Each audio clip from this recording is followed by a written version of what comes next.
mi ángel muchas veces. Sí, lo sabemos, lo sabemos. Mi ángel, médico, gastroenterólogo, lo queremos, amigo de la casa, y qué mejor que él para hablar de qué es la microbiota intestinal, porque hay que saber un poco de todo, ¿viste? Que Tal cual. hablamos de meteorología, también hay que saber sobre cómo funciona nuestro intestino, que muchas veces poca bola le damos. Y vamos al mejor fuente. Y vamos a Nada de mejor. andar googleando. Vamos No. al mejor fuente. Un súper especialista médico gastroenterólogo, como decía Majo, Guillermo Camus, está con nosotros. Hola, Guille, ¿cómo va? ¿Cómo va? Buen día. Buen ¿Cómo día, estás, bienvenido. Guille? Muchas Bienvenido.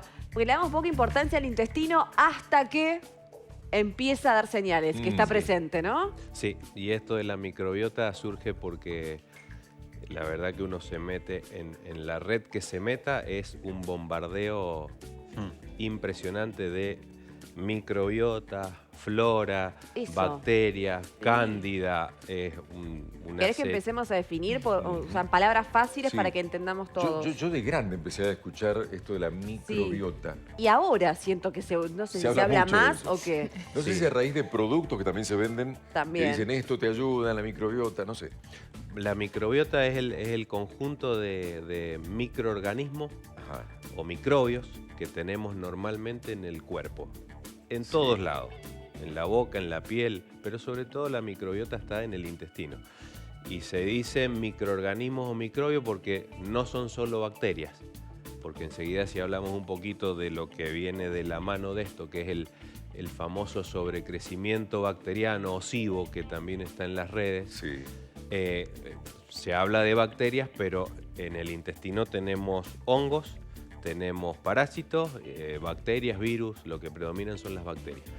Y cuando eso está en equilibrio, una cosa que se llama eubiosis, Eubiosis. eubiosis, que es cuando todos estos microbios están en el lugar que tienen que estar, en la parte de nuestro aparato digestivo que tienen que estar, y en la cantidad y número adecuado. Cuando eso está en equilibrio, estamos bien. Cuando Sí. eso se desequilibra, es lo que se llama disbiosis, que ahí es donde empiezan los problemas. Cuando hablamos de la microbiota, tenemos que hablar de que en nuestro intestino, tenía algo de números para comentarles, que por ejemplo en nuestro aparato digestivo tenemos 100 trillones de bacterias, o sea, 10 veces más de las células que tenemos en el ¿Cuánto cuerpo. dijiste? 100. Menos mal 100 que son trillones. microscópicas porque... 10 a la 14 microorganismos en nuestro intestino, lo cual entonces es difícil que eso esté equilibrado y para eso necesitamos sobre todo el tema de la alimentación. Hay más de 1500 especies en el intestino de microbios, así que como que es muy importante y en el transcurso de los años cada vez se le da más funciones. ¿Y qué? Yo imagino así como una comunidad que habita dentro nuestro y está cada uno haciendo lo suyo en el lugar que tiene que estar. Y ahí no molesta, ahí está todo en armonía. ¿Qué es lo que desequilibra este sistema de la microbiota? Bueno, esto del sobrecrecimiento bacteriano, porque de estas bacterias la mayor cantidad está en el colon, o sea, el intestino grueso, la última parte del aparato digestivo. Cuando estas bacterias por algún mecanismo ascienden hacia el intestino delgado, Sí. que es cuando uno tiene alguna patología que te lleva a eso, o sea, esto no suben las bacterias por arte de magia. Cuando suben hacia el intestino delgado, que es lo que se llama sobrecrecimiento bacteriano del intestino delgado o SIBO, es porque tenemos algún problema, algún factor predisponente. Por ejemplo, uno de los principales mecanismos para que el intestino delgado esté limpio, con una cantidad de bacterias pero mínima, es la movilidad del intestino. O sea, cómo se moviliza y cómo traslada el intestino estas bacterias hacia el colon, que es donde tienen que estar.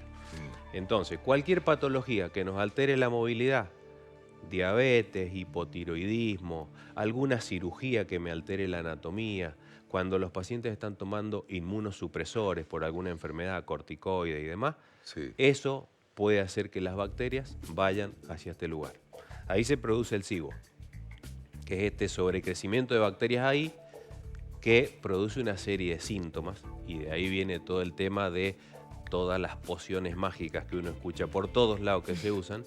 Y en realidad, bueno, tenemos que meter a la patología en el contexto del paciente, Sí. ver si tiene antecedentes que van a producir que ese paciente tenga SIBO y se le da fundamental importancia al tema de la alimentación, a la diversidad de la alimentación, sobre todo de cosas que también escuchamos hasta el hartazgo, prebióticos, probióticos, evitar los antibióticos y todo esto. Así que es complejo el tema. ¿Cuánto hay de lo alimentacional? O sea, ¿qué sí, qué no? Porque Exacto. claro, hay tanta... Primero lo que uno decide comer, ¿no? Desde ya, que eso es fundamental. El sí y el no. Y también estos probióticos o tantas opciones que hoy aparecen, como decir, se entiende que es saludable. ¿A estos huevos le va a ser bárbaro a mi intestino? Y uno lo bebe, ponele. Sí. También hay que tener cuidado con eso. Lo que hay que tener en cuenta es sobre todo lo que esté científicamente demostrado, estudiado. Cuando hablamos de probióticos, hablamos de todos alimentos. Por ahí en algún lugar leí una palabra justa para esto, que son alimentos que son sobre todo fibras, que son una especie de fertilizantes para esas bacterias, para las buenas, digamos, para todas las bacterias que tenemos en el intestino que nos van a proteger, que van a mantener en equilibrio esa flora para que cumpla sus funciones inmunológicas, generar vitaminas, digerir los alimentos, etcétera, etcétera. Entonces, lo de los prebióticos, que es la fibra, y ahí hablamos de alimentos, hablamos de cebolla, hablamos de alcachofa, hablamos de todos alimentos ricos en fibra que fertilizan un poco esa flora. Esos son los prebióticos. Y los probióticos es lo que todos conocemos, que se vende o se puede consumir en alimentos, por ejemplo, fermentados, kéfir, el chucrut y hay algunas otras cosas que como que tienen microorganismos. Pero eso hace bien, por eso funciona. Todo eso es bueno para la flora. Es bueno para la flora. Para mantener en equilibrio todos estos bacterias o microorganismos que nos van a generar infinidad de funciones. De hecho, el tema del síndrome de intestino irritable, que siempre se lo catalogaba como un problema funcional del intestino, hoy está dentro de una categoría que son las enfermedades del eje cerebrointestinal, y ahora a esa categoría se le asoció la tercer pata, que es la microbiota, o sea, la importancia enorme que tiene que tengamos en equilibrio estos. Eso le iba a preguntar, doctor, porque le hace hincapié a lo que son los alimentos, ¿no? Pero también entiendo que va de la mano con lo que es el ejercicio. Por ahí el dolor de panza que uno por ahí tiene al llamarla ansiedad, a llamarlo nervios, estrés, creo que estamos como en esa sintonía actualmente. Tiene que ver, nos hace pelota, podemos decir que estemos nerviosos, que no podamos controlar ciertas emociones y que esté... Totalmente. Bien. Las tres cosas que dijiste, o tres son las que uno hace hincapié, o cuatro: la alimentación, por supuesto, lo que decía recién. El tema del estrés, por ahí la liberación de cortisol, que es esto que se libera en las situaciones de estrés, nervios, estados de estos de tensión crónica. El cortisol altera esa microbiota claramente. El tema famoso de las horas de sueño, o sea, 7, 8 horas de sueño mínimo, y la actividad física, eso está súper demostrado cómo mejora la microbiota, eso está muy claro ¿Y hay algo que podamos hacer para que nosotros hagamos un tipo reseteo de nuestra microbiota? No es más que esto que estamos hablando, y a lo que más importancia se le da es a la alimentación. De hecho, y de lo que más se habla es de todo lo que sea frutas y verduras. Esto es lo que pasa, que por ahí uno cae en algunas dietas restrictivas, porque hay una serie de alimentos, de frutas y verduras, que son beneficiosos para esto, pero que por ahí, indefectiblemente, sin que tengamos ninguna enfermedad, producen un poco de distensión, producen un poco de gases, pero está dentro de lo esperable. No es que me produjo un poco de gases comer brócoli y coliflor porque tengo una enfermedad. Me lo produce porque hay muchísimos alimentos que en su composición tienen hidratos de carbono, que son difíciles de digerir para nuestro organismo, aunque estemos sanos. Entonces, hay que aprender a negociar un poco un poquito de distensión, un poquito de gases, pero tener esta alimentación rica en todas estas frutas y verduras. Y si me paso de los 10 o 20 gases por día y son 22, no pasa nada. Ahora, Guillermo, yo amplío un poquitito la pregunta de Salud. Paya. Amplío un poquitito esa pregunta. Y si, por ejemplo, durante 3 días, como absolutamente liviano, O por caso, lo que ahora se conoce como la dieta intermitente, el ayuno intermitente. Sí. ¿Estoy reseteando la microbiota? ¿Estoy como partiendo de un punto cero?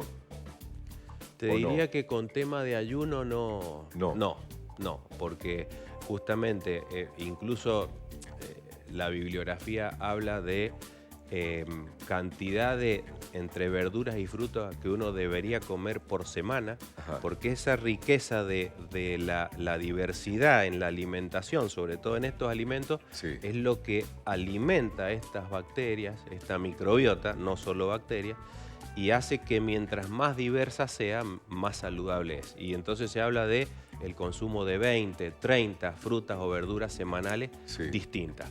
Pero bueno, tengo que aprender que me van a generar una cierta distensión, pero porque está dentro de lo esperable, lo que decía recién. Esto hago hincapié porque todos pensamos que si no tengo ninguna enfermedad y me como 2 ensaladeras por día y si me siento mal tengo algo. No, Sí. es algo que tenemos que entenderlo de que es así por lo que decía recién. Y vuelvo a dar un número. Todos estos microorganismos que les contaba pesan 2 kilos. Si uno pesara toda la microbiota, pesa 2 kilos de nuestro cuerpo. Entonces, si uno se imagina que en tantos millones de bacterias que tenemos, si voy a comer un alimento que está dentro de lo fermentable, sobre todo frutas y verduras, y es esperable que no me quede chatito como todos queremos estar todo el tiempo. Pero tengo que aprender que estoy generando un beneficio por otro lado. Y hoy con tanto elemento ultraprocesado estamos como condenados a Es lo perjudicar peor. la microbiota. Exacto. Contrario a lo que hablábamos recién, Claro. son todos estos alimentos. Claro.